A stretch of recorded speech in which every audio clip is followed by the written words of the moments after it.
Taller Evangelio de Marcos, la gloria anticipada de Jesús.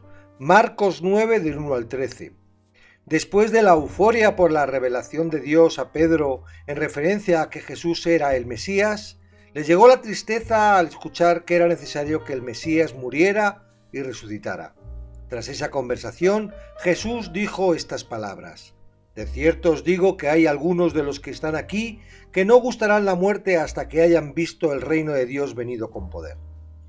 La Nueva Traducción Viviente traduce el dicho coloquial "no gustará la muerte" de una manera más comprensible: no morirán antes de ver el reino de Dios llegar con gran poder. Tras esta frase, Marcos relata el suceso de la transfiguración, 6 días después. Se podía suponer que Jesús se refería a estos tres hombres, Pedro, Jacobo y Juan, quienes fueron seleccionados para experimentar y ver la gloria de Jesús antes de llevar a cabo la misión que tenía encomendada para la humanidad: morir en la cruz. Fueron los tres mismos hombres que seleccionó para ver cómo resucitaba la hija de Jairo. Jesús tomaba muy en serio el requisito de la ley de que la verdad debía confirmarse con 2 o 3 testigos.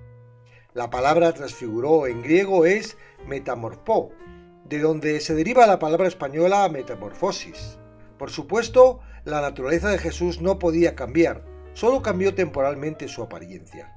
Según Marcos, sus vestidos se volvieron resplandecientes, muy blancos como la nieve, tanto que ningún lavador en la tierra los puede hacer tan blancos. De alguna manera, el reino de los cielos estaba manifestando la gloria eterna de Jesucristo para que los 3 testigos no tuvieran dudas de quién era en realidad Jesús. Desde ese día no vacilarían sobre su identidad. Podrían cuestionarse por qué debía morir o por qué no se proclamaba rey sobre el mundo, como se pensaba que pasaría bajo la revelación que tenían del Antiguo Testamento, pero estarían seguros de que Él era el Mesías, el Salvador. No hay una explicación del por qué Elías y Moisés aparecieron con cuerpos también de luz. Que estaban vivos en el cielo era evidente. De alguna manera se les facilitó un cuerpo para que los apóstoles pudieran verlo. Por otro lado, que se conozca quién eran sería porque ellos mismos se presentaron o les fue revelado por Dios. Todos estos detalles solo muestran el evento sobrenatural que pudieron contemplar Pedro, Jacobo y Juan. No podemos conocer lo que en esos momentos estaban pensando los apóstoles. Bajo lo que ellos creían, es probable que pensaran que había llegado la hora donde Jesús tomaría el poder. ¿Quién dudaría del Señor si se presentara glorificado públicamente? Lucas indica que Pedro mencionó lo de las 3 enramadas cuando Moisés y Elías comenzaron a apartarse. En aquellos días estaban celebrando la fiesta de los tabernáculos, que conmemoraba la salida de Egipto. Pedro pudo haber razonado: ¿habrá mejor momento para que el Mesías saque a su pueblo de la esclavitud del pecado y lo lleve a su reino justo que durante la fiesta de los tabernáculos? Con el fin de retener a Moisés y Elías, querían realizar 3 cabañas para que los 3 permanecieran allí de modo permanente en su estado glorificados y que establecieran el reino en el acto. Entonces intervino Dios Padre, dando testimonio de que Jesús era su Hijo amado y ordenándoles que a él oyeran.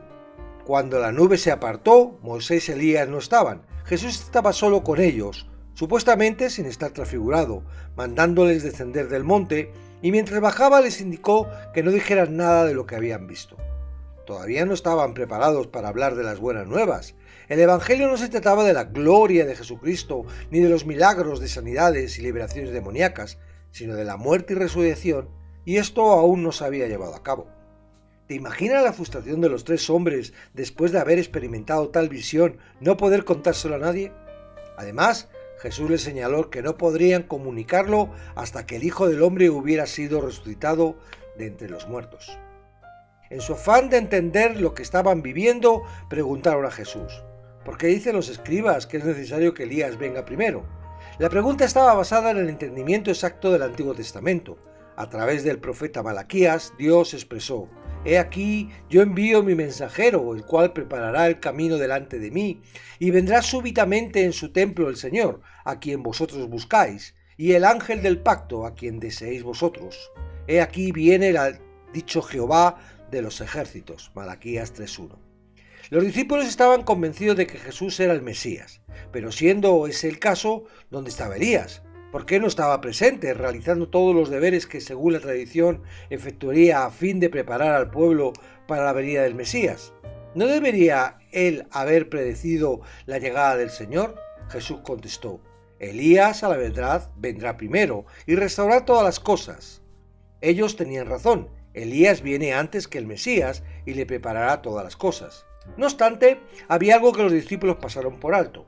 Jesús preguntó: ¿cómo está escrito del Hijo del Hombre que parezca mucho y sea tenido en nada? Ellos le preguntaron cómo podía ser él Mesías si Elías no había venido. Él a su vez les preguntó cómo podía ser el Mesías si no padeciera de acuerdo con lo que el Antiguo Testamento predecía. Cuando Jesús les indica que Elías ya vino, no se refería literalmente, sino a aquel que vino con el espíritu y el poder de Elías, Juan el Bautista. Por eso Jesús agrega: y le hicieron todo lo que quisieron, como está escrito de él, haciendo referencia a su arresto y decapitación. Queda esperar que uno de los dos testigos que se nombra en Apocalipsis 11:12 venga con el espíritu y el poder de Elías antes de la segunda venida. Más tarde, Pedro escribiría en su segunda epístola: porque no os hemos dado a conocer el poder y la venida de nuestro Señor Jesucristo siguiendo fábulas artificiosas, sino como habiendo visto con nuestros propios ojos su majestad.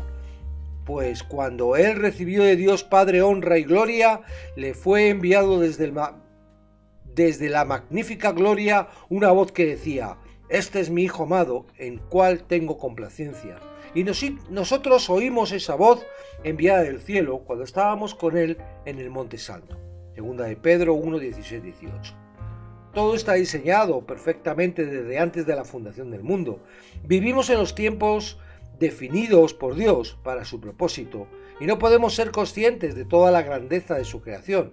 Puede ser que no entendamos lo que estamos viviendo, como les pasó a los 3 apóstoles que presenciaron el milagro de la transfiguración, pero tenemos que estar seguros de que todo tiene un orden divino y está pasando para que Dios se glorifique y nosotros participemos de su gloria.